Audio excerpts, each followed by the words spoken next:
Can we just talk about the latest news, and that was the Windfall Profits initiative?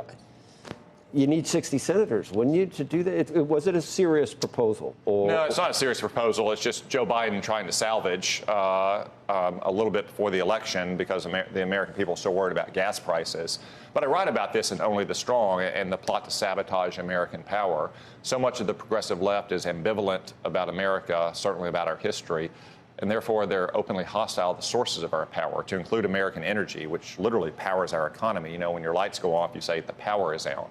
And Joe Biden promised openly in the 2020 campaign to eliminate fossil fuel production in America. And this windfall profits tax may just be the latest gimmick, but there's a reason why production is so strained in America, while you're paying $3.50, $4 a gallon for your gas, $5 and $6 a gallon out on the West Coast. It's because the progressive left has waged an ideological campaign against fossil fuel production in America. So these gas prices and energy prices are not an accident. This is what the left wants, but it's not what the American people want. But how much of that is a function? And I, by the way, I don't disagree with you that clearly the Biden administration's policy has been to end fossil fuels as quickly as possible. I don't think he was planning to end it tomorrow, but if he could, he probably would have.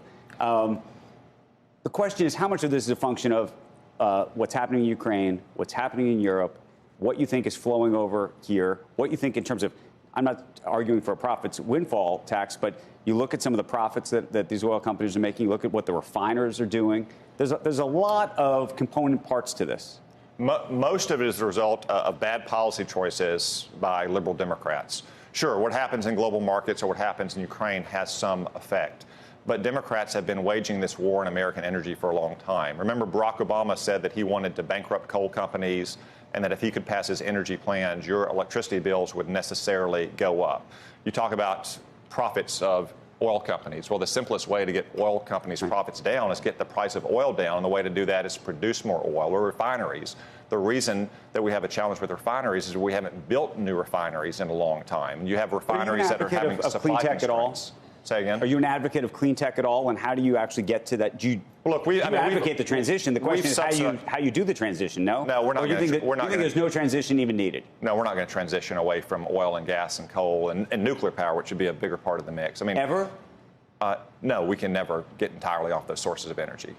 Certainly not in our lifetime. Look, wind and solar can provide some supplement to our grid, but they're never going to replace oil and gas and coal and nuclear power, which provide reliable, stable, affordable baseload of power.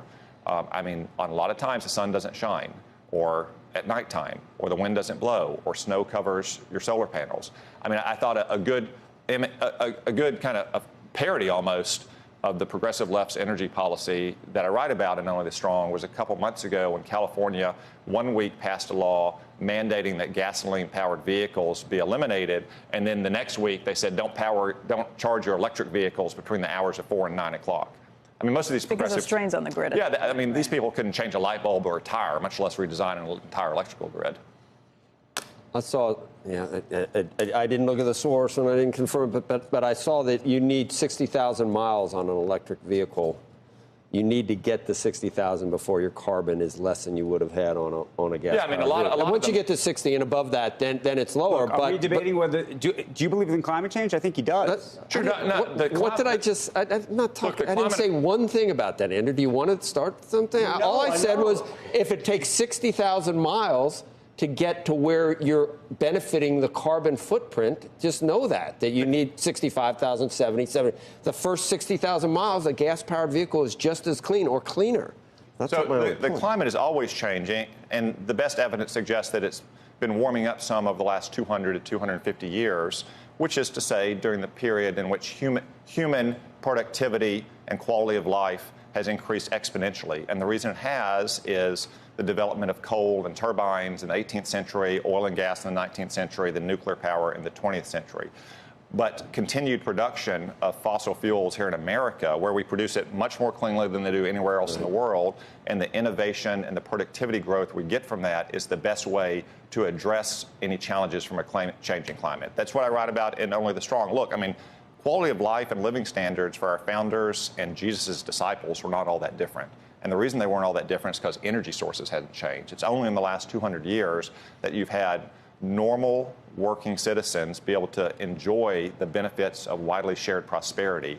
And it's literally because American energy powers our economic growth.